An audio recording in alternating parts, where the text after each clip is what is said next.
Sir. Good morning class. बेटा आज आप हिंदी में जो अपना फर्स्ट चैप्टर है व्याकरण का, भाषा और व्याकरण, ये चैप्टर आज हम स्टार्ट करेंगे। सबसे पहले हम देखेंगे भाषा। भाषा क्या होती है? जैसे हमें किसी से बात करनी हो, किसी को हमें कुछ बताना हो, तो हम कैसे बताएंगे? या तो बोल के, लिख के, है ना, या फिर मैसेज करके, इस तरह से। तो ये साधन है। भाषा है वो बात करने का वे है, साधन है कि हमने किस तरीके से अपनी बात दूसरे के सामने प्रकट की है, किस तरह से दूसरे की बात हमने समझी है, उसे भाषा कहते हैं, जो हम यूज करते हैं अपने मन की बात दूसरों को बताने के लिए। ठीक है, भाषा। अब हम सबसे पहले ये देखते हैं, जैसे मैं आपको अभी समझा रही हूँ, ये एक भाषा ही है जिसके थ्रू आप समझ रहे हैं। मैं हिंदी बोल रही हूँ, अभी हिंदी भाषा में बोल रही हूँ, तो आपको समझ में आ रहा है। ठीक है, और आप लोग सुन रहे हैं, आप कैसे समझ रहे हैं? सुन के समझ रहे हैं। और अगर मैं आपको कुछ लिखने के लिए देती हूँ, प्रश्न पूछती हूँ, तो आप बोल के आंसर सुनाएंगे मुझे, उनको मैं कैसे समझूंगी? सुन के समझूंगी। ठीक है, तो भाषा को बोल के समझना, या फिर मैं आपको भी ब्लैक बोर्ड पे वर्क करके दिखाऊं तो आप उसको लिखे हुए को देख के समझेंगे, या फिर मैं आपको इशारे से भी बता सकती हूँ। जैसे मैं अभी जैसे एक इशारा ये कर देती हूँ, इट मीन्स आप साइलेंट रहिए। ये भी एक मेरी मन की बात आपको बताने का तरीका है कि आपको मुझे चुप कराना है तो मैं ऐसे चुप कराऊंगी। ठीक है, तो ये भाषा है मेरी, लिखना, बोलना या फिर संकेत करना। इस तरह से मैं अपनी बातें बता सकती हूँ इन साधनों के द्वारा, लिख के या बोल के या इशारा करके। ठीक है, तो भाषा। भाषा क्या हुआ? भाषा वो होती है कि जिससे हम, भाषा बोल चाल या लिखने का वह माध्यम है जिसके द्वारा हम अपने विचारों को प्रकट करते हैं तथा दूसरे हैं वो हमारे विचारों को समझते हैं। ये भाषा की परिभाषा हो गई। सभी बच्चे एक बार आपके अपनी बुक में इसको आप अंडरलाइन कर सकते हो, ताकि आप इसको हाईलाइट करके रखेंगे तो आपको ध्यान रहेगा कि हमें इसे लर्न करना है। भाषा। भाषा बोल चाल तथा लिखने का वह माध्यम है जिसके द्वारा हम अपने विचारों और भावों को प्रकट करते हैं तथा दूसरों के विचार और भावों को समझते हैं। ये भाषा की परिभाषा होगी। आई मेरी बात समझ में? चलिए ठीक है, इसके आगे हम देखते हैं। अब हम देखेंगे भाषा के प्रकार, टाइप्स ऑफ लैंग्वेज। भाषा के मैंने आपको भी बताया, मौखिक भाषा क्या होती है? 3 प्रकार होते हैं बेटा, मौखिक भाषा, लिखित भाषा और सांकेतिक भाषा। ठीक है, मौखिक भाषा क्या होती है? अभी जिस भाषा की यूज मैं कर रही हूँ वो मौखिक भाषा है। मौखिक भाषा में हम बोल के बताते हैं, जिसमें सिर्फ बोला जाता है और सामने वाला सुनकर समझता है। तो जैसे मौखिक भाषा की डेफिनेशन देखिए आप बेटा, जैसे मुख से जो कुछ बोला जाता है तथा कानों से सुना जाता है वह भाषा का मौखिक रूप होता है। जैसे इसमें आपको एग्जाम्पल, आप पिक्चर देख के देख सकते हैं कि इसमें क्या कर रही है, दादी माँ कहानी सुना रही है और बच्चे बड़े इंटरेस्ट के साथ सुन के उसको समझ रहे हैं, तो ये मौखिक भाषा हो गई। इसी तरह से अगर हम टेलीफोन पर बात करते हैं तो वो भी मौखिक भाषा होती है ना।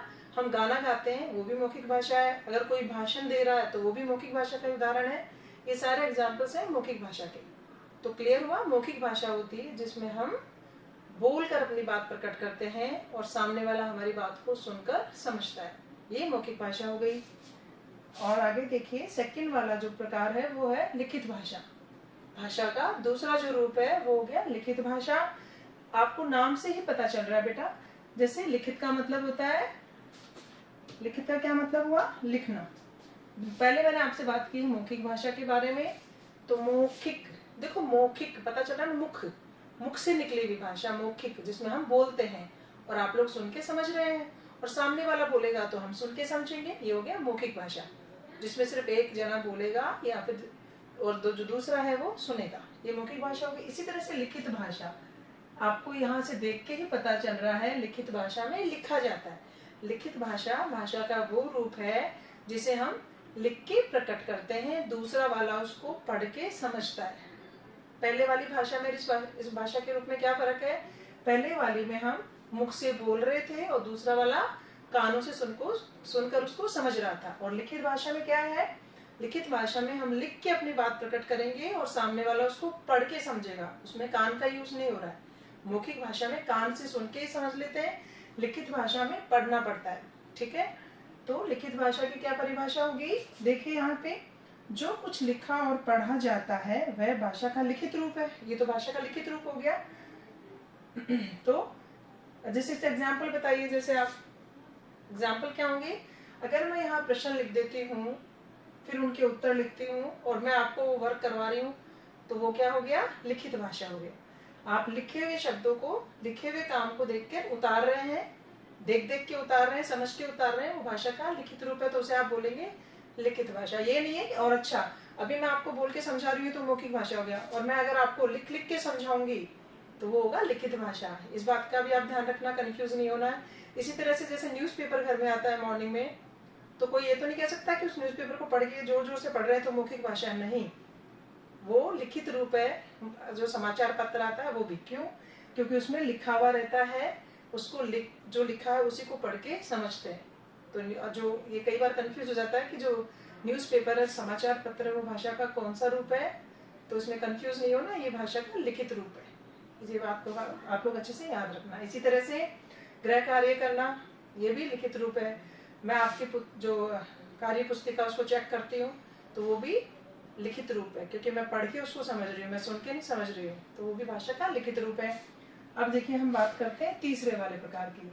भाषा का जो तीसरा प्रकार है वो है सांकेतिक भाषा। सांकेतिक भाषा क्या होता है बेटा? सांकेतिक भाषा, सांकेतिक भाषा, सांकेत का आप नाम से मैंने जैसे अभी आपको समझाया था, मौखिक भाषा में मौखिक, जिसमें मुख का यूज होता है, बोला, सुना और समझा, हो गया मौखिक भाषा। मैं बार बार रिपीट कर रही हूँ बेटे, ताकि आपको अच्छे से ध्यान रहे, आप कंफ्यूज ना हो और अच्छे से इस चीज को समझ लें। दूसरा मैंने आपको बताया था लिखित भाषा, लिखित जिसमें लिखना हो रहा है, लिखेंगे और सामने वाला उसको पढ़ के समझेगा, वो लिखित हो गया। जो भाषा के प्रकार हैं, मौखिक भाषा, लिखित भाषा, उनके नाम से ही हम समझ जाएंगे, उसमें कोई कंफ्यूजन वाली चीज नहीं है। तीसरा है सांकेतिक भाषा। सांकेतिक, संकेत, संकेत क्या होता है? संकेत होता है इशारा। ऐसी भाषा जिसमें ना तो हमें बोलना है ना हमें लिखना है, हमें उसमें सिर्फ संकेत करना है। मैंने अभी आपको क्लास स्टार्ट में तब एग्जाम्पल दिया था, ये जब सभी बच्चे क्लास में शोर करते हैं, या तो मैम लाउडली बोलेंगी कीप क्वाइट एवरीवन, बेटा चुप हो जाइए, ये तो कौन सा रूप हुआ? ये हुआ मौखिक रूप। या फिर मैम ये करेंगी, और या फिर टेबल पे डंडा बजाएंगी, ये क्या रूप हुआ? ये हुआ सांकेतिक रूप। संकेत किया मैम ने, इशारा किया, एक सिंगल वर्ड नहीं बोला, तो ये भाषा का सांकेतिक रूप हो गया। अब आप सांकेतिक भाषा की परिभाषा देखेंगे, देखिए सांकेतिक भाषा होती है म्यूट करते हैं ना, कई बार आप लोग क्लास लेते तो मैम बोलती है म्यूट योर सेल्फ, मतलब अपने आप को म्यूट कर लीजिए, आवाज नहीं आनी चाहिए, तो म्यूट लैंग्वेज है सांकेतिक भाषा। जब हम अपने मन के भाव है उनको संकेत द्वारा प्रकट करते हैं, इशारों से समझाते हैं, वो होती है सांकेतिक भाषा। ठीक है, जब हम अपने मन के भाव संकेत द्वारा प्रकट करते हैं तो उसे सांकेतिक भाषा कहते हैं। अच्छा, कुछ एग्जाम्पल बताइए सांकेतिक भाषा के, जैसे आप जो डेली लाइफ में देखते हैं उसके अकॉर्डिंग कुछ एग्जाम्पल बताइए। हम कहीं जाते हैं बेटा, तो रोड पे ट्रैफिक पुलिस देखी आपने, क्या वो मुंह से बोलते हैं बार बार में कि इस साइड से रुक जाइए, इस साइड वाले लोग निकलिए? बोलते नहीं है, वो क्या करते हैं? सिर्फ इशारा करते हैं, इशारा करते हैं ना। ऐसे ट्रैफिक लाइट है, उससे वो भी जो हमें दिखती है हम उसे पहचान जाते हैं। तो ट्रैफिक पुलिस जो है वो एक सांकेतिक भाषा का उदाहरण है। आपको यहाँ पिक्चर में भी दिख रहा है ना, देखिए इसका क्या मतलब होता है? इस साइड से आने वाले रुक जाइए, ठीक है, इस तरह से ये रोक रहे हैं ना कि इस साइड से रुक जाइए, इस साइड से निकलिए, तो ट्रैफिक पुलिस है वो एक सांकेतिक भाषा का उदाहरण है। इसी तरह से दूसरा एग्जाम्पल है, हम लोग मैच देखते हैं तो उसमें एम्पायर होता है ना, एम्पायर। जैसे चौका लगता है मैच में, क्रिकेट के मैच में, या छक्का लगता है, वो दोनों हाथ ऊपर करते हैं, आउट होता है तो एक फिंगर ऊपर करते हैं, चिल्लाते तो नहीं है ना चौका छक्का, नहीं, एम्पायर है, वो भी यूज करते हैं सांकेतिक भाषा का। तो अगर आपके एग्जाम्पल आता है तो आप कोई चीज याद रखनी है कि सांकेतिक भाषा के एग्जाम्पल में आप लिख सकते हैं ट्रैफिक पुलिस, एम्पायर। इसी तरह मौखिक भाषा के एग्जाम्पल अगर आपसे पूछा जाए तो आप क्या कहेंगे? गाना गाना, भाषण देना, कहानी सुनाना, ये सारे सांकेतिक भाषाएं। टेलीफोन पे बातें करना, ये तो बहुत सारी आप लोग सोच सकते हैं बेटा, इसमें आपको रटने की कोई जरूरत नहीं है, खुद सोचिए कि ऐसी कौन सी चीजें हैं जिसमें हमें मौखिक भाषा का यूज ले रहे हैं। मैडम का क्लास में समझाना, ये भी है। इसी तरह से आपको लिखित भाषा एग्जाम्पल पूछे जाएंगे तो आप लिखेंगे समाचार पत्र पढ़ना, गृह कार्य करना, ठीक है, इस तरह से। और सांकेतिक भाषा के मैंने आपको बताई थी, ट्रैफिक पुलिस, एम्पायर, ठीक है, चलिए आगे देखते हैं हम। इसमें नेक्स्ट है व्याकरण। भाषा वाला टॉपिक अपना कंप्लीट हो गया है। इसको मैं एक बार और रिवाइज कर देती हूँ, आपको बिल्कुल कंफ्यूज नहीं होना है। सबसे पहले देखिए, सबसे पहले मैंने आपको बताया था भाषा। भाषा क्या होती है? भाषा है वो जो बोल चाल का साधन है, जो हमारी मन की बात है वो हमें दूसरों तक पहुंचानी है, इसका वो साधन है। इसका वे है कि हम किस तरीके से उसको दूसरे तक अपनी बात पहुंचा रहे हैं। फोन करके समझा बता देते हैं, बोल के बता देते हैं। पत्र लिखना लिखित भाषा हो गया, पत्र भी लिख सकते हैं, मैसेज भी कर सकते हैं। ये सारे भाषा को, अपने मन की बात को दूसरों तक पहुंचाने का वे है, साधन है, वही भाषा कहलाती है। ठीक है, तो अपने मन के भावों को, विचारों को दूसरों तक पहुंचाना या दूसरों के सामने प्रकट करना भाषा है। ठीक है बेटा, आगे देखिए। फिर मैंने आपको बता दिया भाषा के प्रकार। भाषा के 3 प्रकार होते हैं, मौखिक भाषा, लिखित भाषा, सांकेतिक भाषा। मौखिक भाषा क्या हुई? भाषा के 3 रूप हो गए। इसके बाद मौखिक भाषा क्या हुआ? मौखिक भाषा होती है ओरल लैंग्वेज, जिसमें मुख से बोला जाता है और कानों से सुन के समझा जाता है। ये हो गया मौखिक भाषा। मौखिक भाषा के एग्जाम्पल मैंने आपको बता दिए हैं। टेलीफोन पर बात करना, भाषण देना, गाना गाना, कहानी सुनना, बहुत सारे एग्जाम्पल्स हैं। इसी तरह से दूसरा मैंने आपको बता दिया लिखित भाषा, रिटन लैंग्वेज है ये। इसमें लिखा हुआ पढ़ा जाता है या लिखकर प्रकट किया जाता है। तो आप इसमें क्या एग्जाम्पल बताएंगे? गृह कार्य करना, समाचार पत्र पढ़ना, इस तरह से। अब थर्ड वाला था भाषा का प्रकार सांकेतिक भाषा, यानी म्यूट लैंग्वेज। किसे कहते हैं? जब हम अपने मन के भावों को संकेत के द्वारा बताते हैं, इशारों के द्वारा एक्सप्लेन करते हैं, तो वो होती है सांकेतिक भाषा। यहाँ जैसे आपको बता दिया ना, पुलिसकर्मी है, ये अपनी बात कैसे बता रहा है? इशारों से बता रहा है। इसका एग्जाम्पल हो गया एम्पायर और ट्रैफिक पुलिस। बेटा अब आगे वाला टॉपिक हम स्टार्ट करते हैं, ये है व्याकरण। जैसे हमें इंग्लिश में हमने ग्रामर होती है, वैसे हिंदी में व्याकरण होता है। ग्रामर से हमें क्या, ग्रामर कैसे हेल्प करती है हमारी? ग्रामर से हमें जो इंग्लिश लैंग्वेज होती है उसमें लिखना, बोलना, इसका हमें ग्रामर से ही समझ में आता है। ग्रामर है जो हमें प्रॉपरली समझाती है कि कैसे इंग्लिश में टेंस यूज होंगे। जैसे हम इसमें पास्ट में बोल रहे हैं, फ्यूचर में बोल रहे हैं, प्रेजेंट टेंस में बोल रहे हैं, इसी तरह जो हिंदी में होती है वो होती है व्याकरण। व्याकरण से हमें पता चलता है क्या कि भाषा को कैसे शुद्ध करना है। जैसे इंग्लिश में ग्रामर से पता चलता है, वैसे हिंदी में पता चलता है व्याकरण से। भाषा के शुद्ध रूप को जानना, समझना और सीखने के लिए जो नियम बनाए गए निर्धारित, वो किसने बनाए हैं? व्याकरण ने। ठीक है, तो व्याकरण में आपको अगर डेफिनेशन पूछी जाए व्याकरण की, तो आप बोलेंगे भाषा के शुद्ध रूप को जानने, समझने और सीखने के लिए निर्धारित।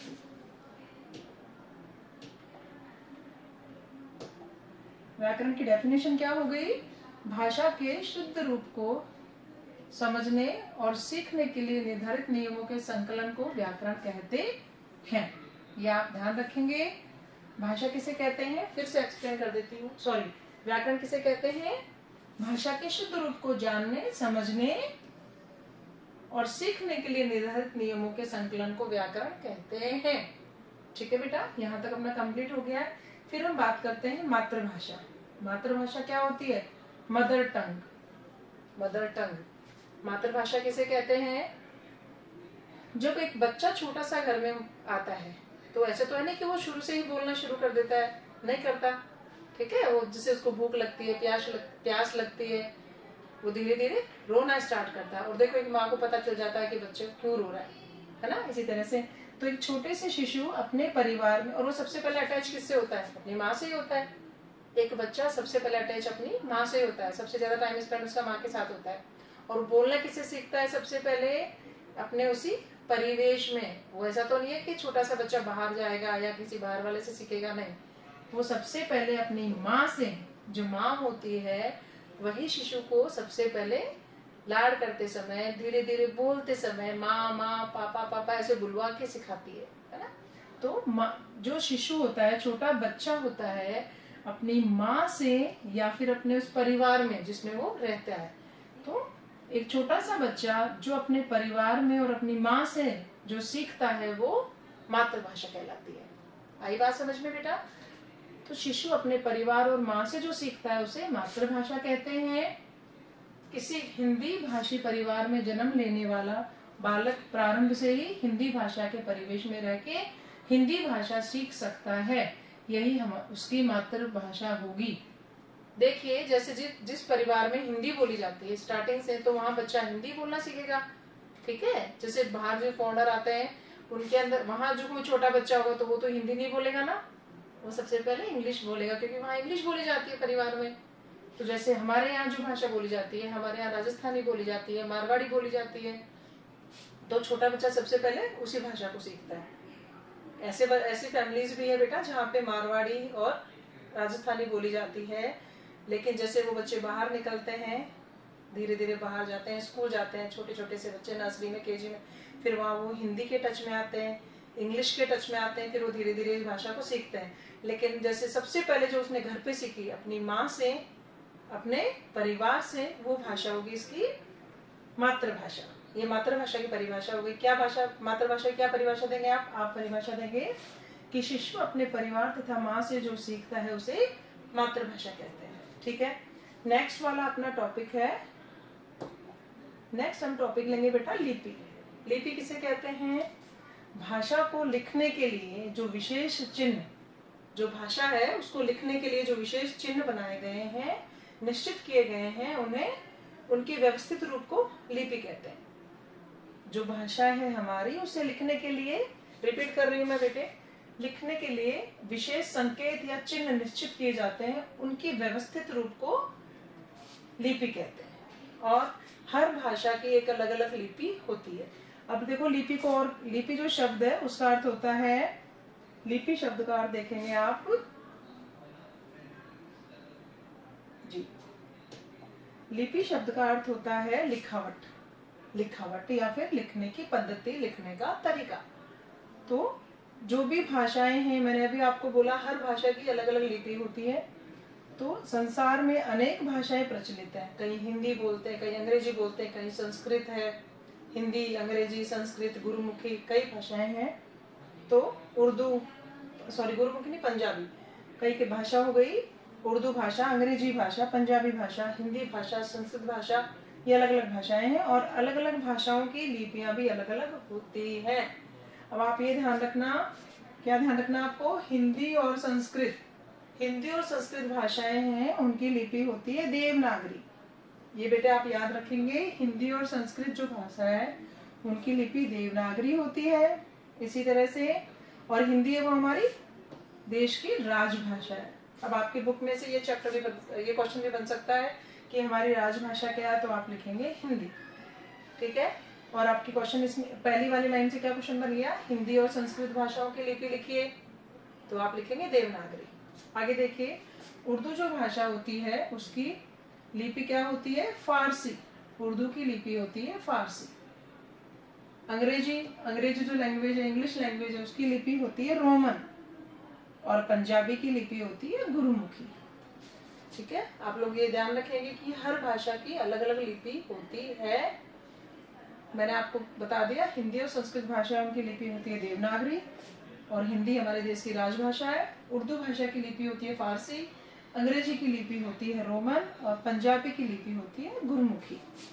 इस पे भी क्वेश्चन बन सकता है बेटा, कि आप लोगों की हैबिट होती है कि चैप्टर के पीछे वाले क्वेश्चन याद करेंगे, ऐसा नहीं है। आप अगर चैप्टर आपको एक बार समझ में आ गया, हर चीज क्लियर हो गई, तो चैप्टर में से भी कहीं से भी कुछ भी आ सकता है, आपको पूरा लर्न करना चाहिए, ठीक है। इसके बाद देखिए, सभी लिपियों के चिन्ह अलग अलग होते हैं। भारत एक विशाल देश है, अपना जो देश है बहुत बड़ा देश है, और यहाँ भिन्न भिन्न भागों में अलग अलग भाषाएं बोली जाती हैं। ऐसा तो नहीं सब जगह सेम भाषा बोलते हैं, नहीं, अलग अलग भाग में अलग अलग बोली बोली जाती है। भारत की कुछ प्रमुख भाषाएं और उससे संबंधित राज्यों के नाम अग्रलिखित हैं। अब आपको आगे आपको बेटा इसमें बताएंगे कुछ राज्य और उनमें बोली जाने वाली भाषाएं, ठीक है। ये चार्ट आपको अपनी नोटबुक में ड्रॉ करना है। ऐसे ड्रॉ नहीं करेंगे आप, ऐसे ड्रॉ करेंगे, एक साइड वहां राज्य लिखे और एक साइड वहां बोली जाने वाली भाषा लिखेंगे, ठीक है। देखिए, जैसे आपने राज्य में लिखा हरियाणा, आप एक काम करेंगे बेटा, यहाँ जो राज्य लिखे हैं इसी तरह से चार्ट बनाएंगे, एक साइड राज्य और उससे राइट साइड हो गया भाषा। राज्य हो गया हरियाणा, उत्तर प्रदेश, राजस्थान, बिहार, मध्य प्रदेश, छत्तीसगढ़, झारखंड, दिल्ली। यहाँ कौन सी भाषा बोली जाती है? यहाँ बोली जाती है हिंदी। ठीक है, इसी के नीचे कंटिन्यूटी में आप बेटा ये वाले राज्य के नेम लिखेंगे और यहाँ बोली जाने वाली भाषाएं ये हैं, तो आपके राइट साइड वहाँ लिखेंगे भाषाएं। ठीक है, पंजाब में पंजाबी, पश्चिम बंगाल में बांग्ला, आंध्र प्रदेश में तेलुगु, गुजरात में गुजराती। इसी तरह से नेक्स्ट हो गया तमिलनाडु। तमिलनाडु की भाषा हो गई तमिल, महाराष्ट्र की में भाषा होगी मराठी, कश्मीर की भाषा होगी कश्मीरी और गोवा की भाषा होगी कोंकणी। क्लियर है बेटा? ये तो अपना चैप्टर कंप्लीट हुआ। सभी बच्चे इसको अच्छे से रीड करेंगे और ये चार्ट आपको पूरा लर्न करना है। Okay,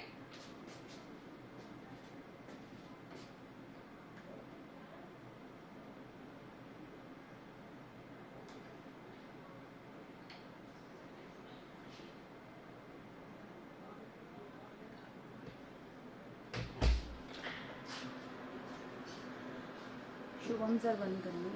Shubham sir